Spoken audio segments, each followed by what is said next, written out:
G'day everyone, Prep Aussie here. I hope you're all well in whatever part of the world you're watching this video. Today is Tuesday the 25th of June 2019 and the time here is 11:10 Australian Eastern Standard Time. Well folks, I'm actually going to do this video as regards to financial, even though there's, look, there's 1,000 stories literally that I could actually spend time talking about. But I want to divert away from the downer stuff, etc., and concentrate on the financials today, because unless you're living under a rock, and I say this a lot, unless you're living under a rock and you don't know what's going on, then you are severely deluded. It's just phenomenal, like how this is all keeping going. So we'll get back to it in a second. Let's do the sponsorship first. This is my sponsor, Totally Rawsome. Totally Rawsome do golden activated turmeric paste, and it is awesome stuff. If you haven't tried it, get some. The guys told me to tell you they have an offer for UK people at the moment where they will pay half of the postage on your first order. They're having some problems getting it to the UK, mainly because of cost. So if you want some, contact them if you're in the UK. If you're not, contact them anyway, because this stuff's awesome. This is where you find them, Bundles Farmers Market, the Arts Centre, 135 Bundle Road, every Sunday from 6 till 12. Contact is mobile 0433, sorry, I've got to put the specs on, 165848, info@totallyrawsome.com.au. As I said, guys, if you're not using this stuff, get some. It really, really does help your joint pain. And they have an exclusive offer for the UK people, 50% off your postage for your first and only order. So it's only for the first time you order, folks, in the UK. All right, getting back to basics. Right, how long? Let's ask a simple question. How long can they keep this Ponzi scheme going? Well, they've been doing it since 2008, 2007, 2008. So, you know, they have more rabbits up their sleeve than Houdini. And look, you need to be really practical about this and think to yourself, well, look, if I've got an idea of this, then all the big guys will have a better knowledge of this and they will know exactly what's going on. And you'd have to think after that, the people that are running these countries around the world are on the friggin' hot phone to each other every day going, how are we going to get out of this one? Very simply. And I know, you know, if you're watching my show, I know you're not stupid. So I'm going to put this very simply. Ask yourself this really, really simple question. If the American economy is booming, why they want to drop interest rates? Does that make sense to anyone? Economy's booming, going that way, but they want to drop interest rates going the opposite way. So there's going to be a crossover. That's not only in America. I'm going to show you a thing in the West Australian in a second, here in Australia. Western Australia is now in the worst recession they've ever had, and it's getting worse by the day. The actual people, they've got weird shopping hours in Perth, which I think are quite comfortable, but apparently it's not enough hours. They seem to think that everybody needs to live in the shops. You know, it's just that ridiculous. Compared to the eastern states, they only open to about 75%. I don't even think it's that much of what the eastern states can open up as. And they've got these weird rules where, like, if you sell a light bulb, you're classed as a hardware store and, you know, all this sort of crap. And it's really hard to operate. I'll give you a classic example. Masters, Bunnings, same store, side by side, sold all exactly the same stuff, but because Masters sold white goods, they couldn't open until 11 o'clock on Sundays. whereas Bunnings has been open for 5 hours before they opened up. That's how stupid it used to be. And it still is. It's still the same. So Masters couldn't compete with Bunnings in Western Australia. Even if they wanted to, they couldn't. They're just ridiculous. So the economies are going backwards rapidly. Like, it's not even funny how fast things are deteriorating. And like I said, if you're knowledgeable, then you know this anyway. I'm just repeating what I've said before. The big question is, and I don't know if any of you watched Greg Hunter's weekly news wrap up last Friday. If you haven't, go back and watch it. He's basically saying the same thing as me. You know, you need to be prepared, and that's what this is all about. You know, prep Aussie, prepare Australia, prep Australia, prep Aussie, prep, get ready, because this is going to go. It's going to make the 19, 20, 30 depression look like a cakewalk in the park, folks, when this goes. One of the biggest questions I've got is how do they, you can't just have, just for example, America, it's 42 trillion in debt. That's an amazing sum. China's 45 trillion in debt. It's an amazing sum.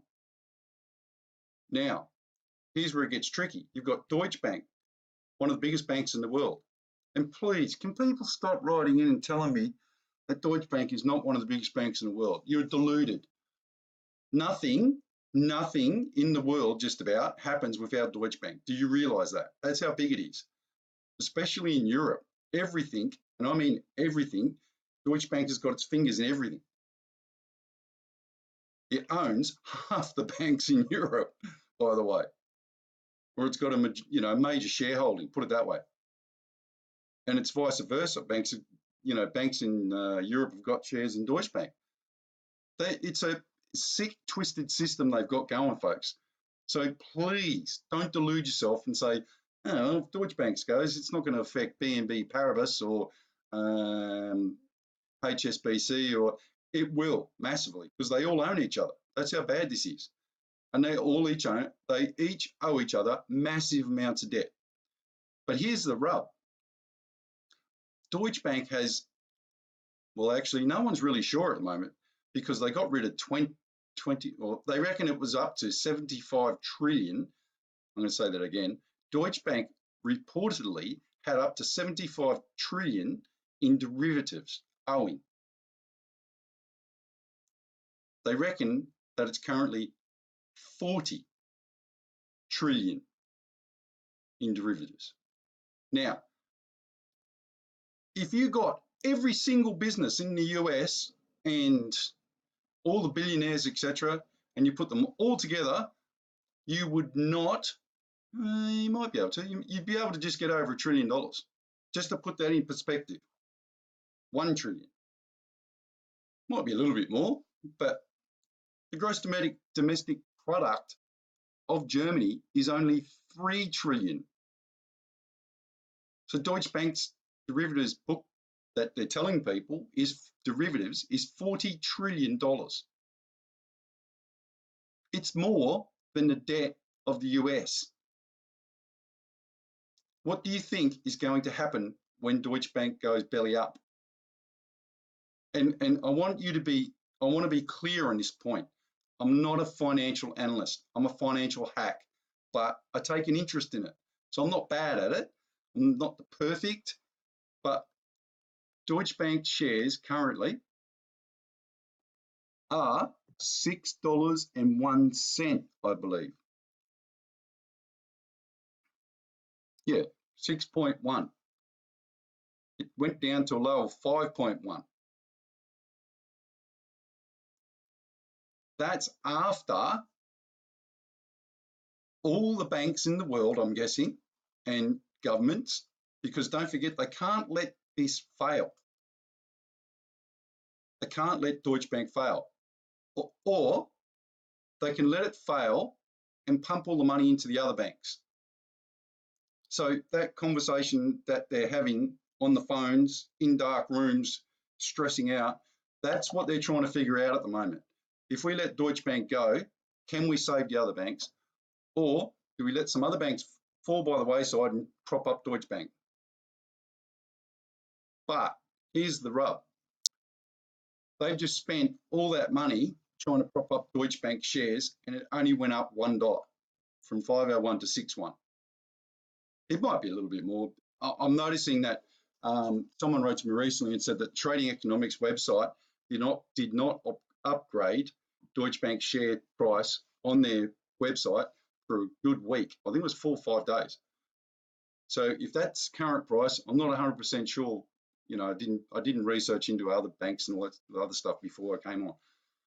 It may be, okay, let's say it's $7 a share. That's still a long way from 142.50, where it was at its peak. It's basically insolvent, folks. Deutsche Bank is currently basically insolvent, share-wise. It's gone. There's no, you know, the government can throw as much money at it as it wants, but who's going to buy the shares? No one. Big business is not buying Deutsche Bank shares.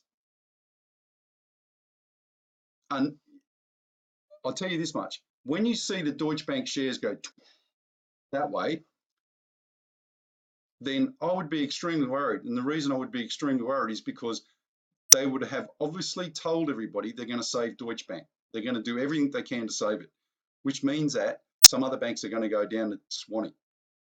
One in Italy, one in France, one in England, who knows?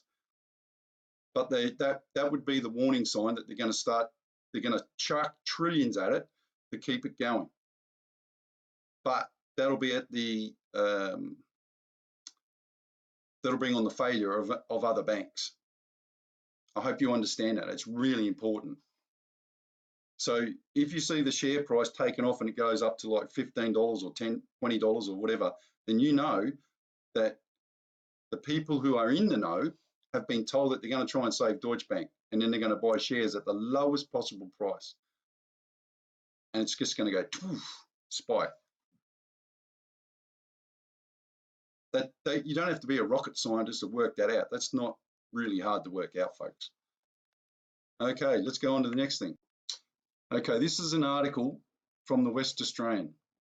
And basically what this is saying here is exactly what I said the other day. If you drop interest rates, inflation is going to go that way. Because you're basically giving people more money to spend more money, which is obviously the whole point. So if they drop interest rates again, you need to be worried about massive change in inflation. And I don't know about you, but I know for a fact that when I'm going shopping now, it's costing me at least from 12 months ago, $100 or more to buy the essentials. Our bill went from like $260 or something up to $350, $360, maybe more, because everything is going up. And here's the other thing. Have a look at when you buy a packet of cereal or whatever you're buying these days. I don't eat the shit, but let's just use it as an example. They're actually getting smaller, which tells you these companies are really feeling the pinch. Those staples that you used to take and used to go, oh yeah, well, here's a classic example, peanuts. Have a look at how much peanuts are now compared to a year ago, and how small the bags have gotten. Toilet paper rolls used to be like this. Now they're so small now, it's ridiculous. And it's just things like that. If you just keep looking at things, each company is now reducing what they used to give you before, but at more cost to you. So you need to start being very wary of that particular thing. And buy bulk when you can, you know, like the big 20, 40 kilo bags of rice, for example. Get a bin bucket with a screw down lid with the moisture protector in it. That's what you should be doing. Right, let's just see what this guy says. Leading forecaster worried about rise in household debt if rate cut again. And that's exactly what I just said. That is what's going to happen. Someone said to me the other day, you didn't mention credit card debt. Okay, let's talk quickly about credit card debt and how to get out of it if there is a massive failure. Because remember, in the recession we had to have in the 90s, if you're in Australia, interest rates, normal interest rates went to 19%, maybe higher in some cases, I don't know. But I know, for example, housing mortgages went to 19%. So credit card debt went to 33% on some cards, even higher on other cards. So for all those people that are sitting there saying to me, oh, you know, my credit card debt, you're in no different shoes than a lot of other people, me included, because we buy credit card stuff each month. We allot a certain amount and we do that each month. Why? Because it's easier, and then we just pay it back. You know, we do our thing each month, and because we're a cashless society now, that's the easiest way to do it. So what happens when interest rates start spiking? And I've told my missus about this, and it's very hard to get through to her, even though she's an accountant. Okay, so everything starts going up. Inflation goes up. They have to start spiking interest rates, but they're dropping interest rates.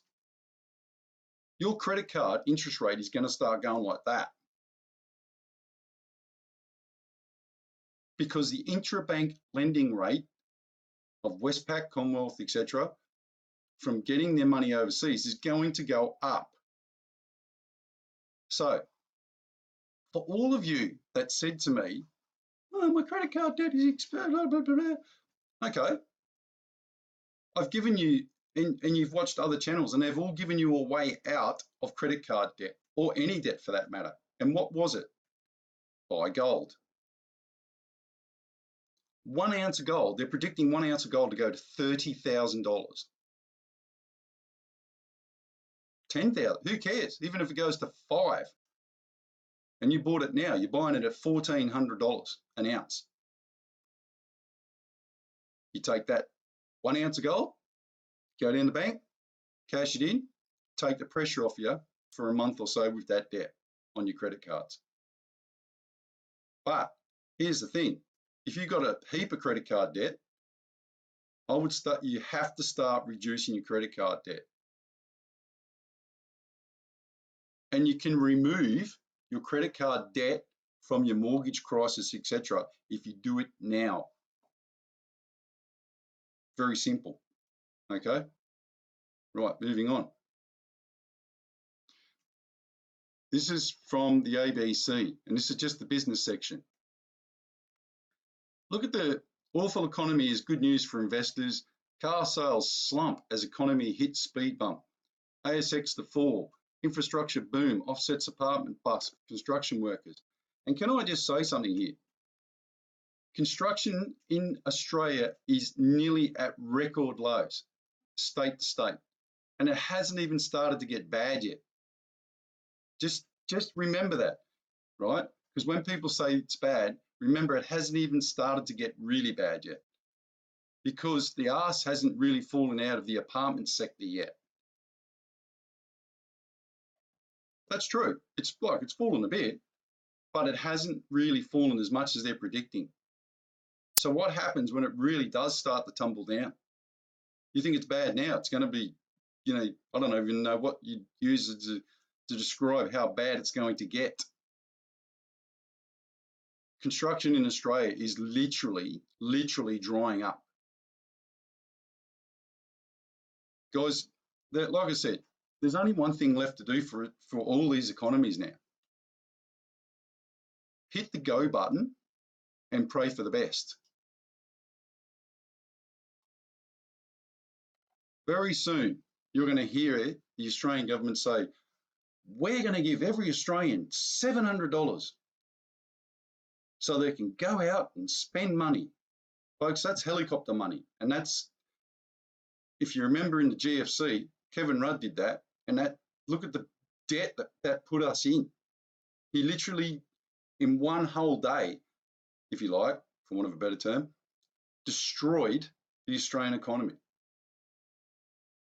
Took all the savings that Costello and Howard saved up in the Australian fund in one day by doing that. They used it all. And then they ended up with a massive, what was it, $100 billion debt. So this is now the time to buy the things that you need to buy and make sure you're ticking off your checklist that you've got the stuff you need. Hey, and look, I've got stuff sitting out there that's been sitting there for 2 years because I've been saving stuff. It's in tins, you know, blah, blah, blah. That's fine. There's stuff out there that's perishable and it's ruined. Don't give a shit. I'll throw it away and I'll get some more. That's the attitude you need to be taking at the moment. Can you buy, how many chickens can you have? Can you have 12? How much veggie gardens have you got? Can you have more? Can you grow vegetables? Can you grow anything to eat?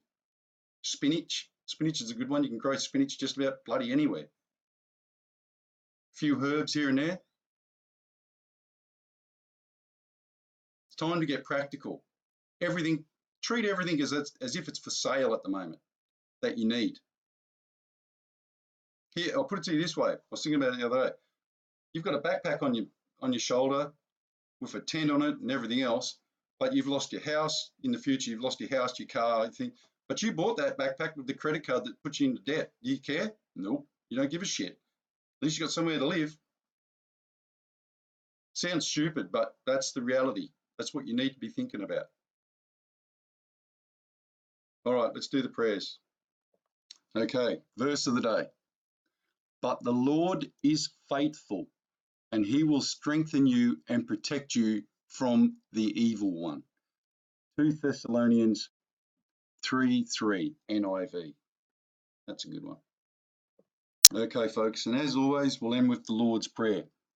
And to all those people who keep writing to me and saying, yeah, you were really good up until the end, until you became a God lover, or what do they call it? A religious freak or something like that. Guys, I haven't got a religious bone in my body. The reason I say this prayer is because I can. And they are trying to stop people saying this as much as possible. So I will actually say this every single time I do a video. Okay, folks, the Lord's Prayer. Our Father, which art in heaven, hallowed be thy name. Thy kingdom come, thy will be done, in earth as it is in heaven. Give us this day our daily bread, and forgive us our debts as we forgive our debtors. And lead us not into temptation, but deliver us from evil. For thine is the kingdom and the power and the glory forever and ever. Amen. There you go. I said it, the prayer, because I can and because I want to. If you don't like it, get stuffed. And if you actually listen to the words, you'll find that there's something in them for you. That's all. There's no mystery. But I've noticed that they try to stop anybody from saying this prayer, and I say it every time. And I've got to be honest with you, I find it quite comforting and strengthening. There you go. Anyway, God bless. Prep out.